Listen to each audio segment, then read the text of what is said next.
was changed and made new when an angel made his dream come true, and now he brings his dream to you. In a Spoonful Paolo. Hey big dreamers, I'm Paolo Presta and welcome to Spoonful of Paolo.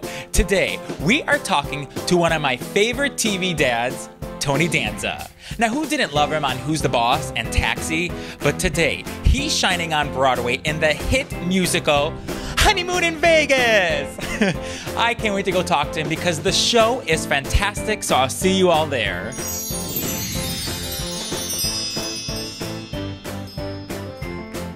Okay, so how are you? I'm terrific, Paolo. Tony Danza's here. I can't thank you for being here. I appreciate it. Pleasure. My pleasure. Really. So I want to tell you, a couple nights ago, Patrick and I went to go see your show, Honeymoon in Vegas, and I'm going to tell you, and this is the truth, from the minute it started to the minute it ended, I just kept smiling, seeing you on stage and your cast, of course. It just was a great show, and you, I mean, your career, I'm amazed by, but I'm so proud of you because I can tell you are living your dream in this show. It's you know, it's funny, you know, I kind of, you know, it's like you hear celebrities say, I'm living my dream, and I want to strangle them.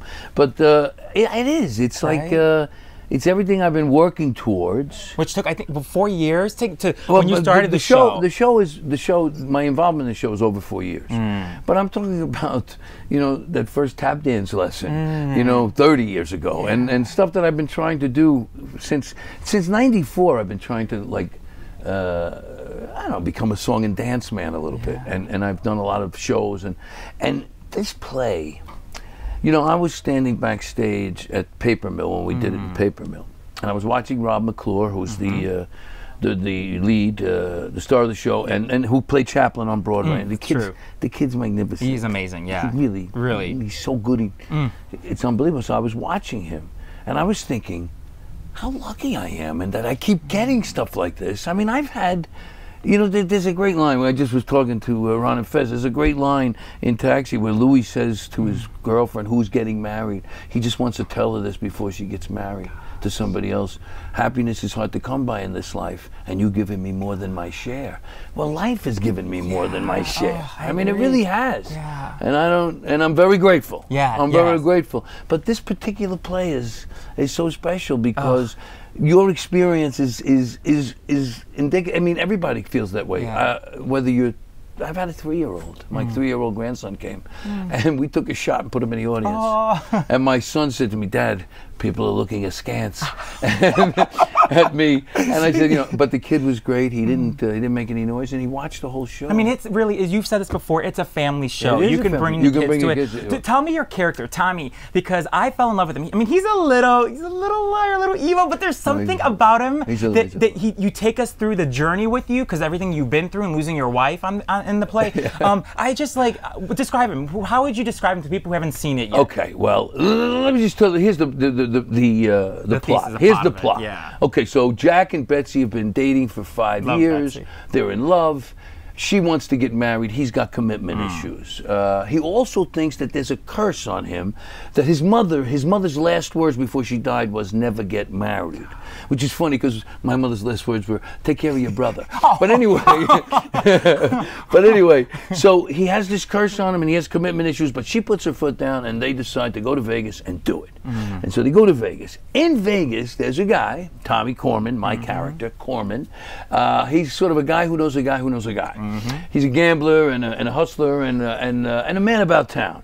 And he, before they get to Vegas, we find Tommy, and we find out that Tommy has lost his dear departed wife, his Donna, and he's bereft. He's heartbroken, and he sings a great song that's very funny about it. But anyway, so then they come and he sees her. Tommy sees Betsy in the casino lobby, and she is the living ringer. I remember your reaction when you see her in there. It's like ding, ding, ding, ding. She's the living ringer of his dead wife, and so he hatches this plan to get her out of Jack's life and into his life. and it takes us to we're in Vegas. We come from Brooklyn to Vegas to Hawaii and back to Vegas. Yeah, that was so cool. I mean, how do you do it, Tony? Honestly, you do 8 shows a week. You have, I think, 7 or 8 numbers. You have a tap solo. You play the ukulele. How do you do that? Because I sit here and I look at you, full of energy, full of life. But 8 times a week on Broadway, that's a lot. But you managed to do it. Well, it's not easy. I have to say. I love to tell you, piece of cake. I do it on my head. No, it's tough. But you know, my father used to say, it's lovely work. It's lovely. Yeah. There's a couple of years ago, you did an interview with Jackie Collins, and you told her this. You said, I never dreamed of being a sitcom star or a TV personality. I dream of being an entertainer like Sammy Davis Jr., Frank Sinatra. And I have to tell you, when I watched you on this show, I saw pieces of Frank Sinatra, and that's what kept me smiling watching you. Vegas is, was, and always will be the hottest of all hot spots. There's some guy's been here 50 years and is still shoving things in slots. What is he talking about? When you say Vegas, you're saying the sky's always blue. And I love looking around the audience and seeing what they're, if they're smiling, if they're upset, if they're bored. No, they were entertained. So it's got to feel good when you're on stage. I mean, I tell you the truth, I'm to the point now where it's where I feel best. Yeah. You know, you've heard people say it and I go, no, that's great.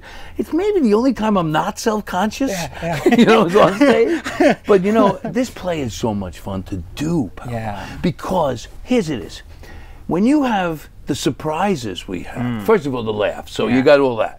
And people laughing is they great. were, yes. But the surprises, like in the end of the first act when he said, no, Hawaii, and she can't believe, there's a lot of that. And so when you're as an actor, you have that. Yeah. Boy, it's fun to play. Your tap solo, I'm telling you, I was clapping. I said, you didn't hear him, but I said, yay, Tony. And these 2 ladies in front of me, they took back and they said, isn't he cute? And I said, he's so cute. So congrats on that. And I read that on your opening night that the crew, some of your castmates from Taxi, and Who's the Boss, Judith Light, your co-stars, and Danny Pitaro, they came. What was it like for you? I mean, you're performing, you're there, and you know that your castmates you've worked with for years, they're sitting there. Well, Judith, first of all, Judith is she's just my soulmate. So it's great, and she's Miss Broadway now. Oh, hello, yes, hello. 2-time Tony Award winner. Yeah, back to back, and 3 nominations in a row too.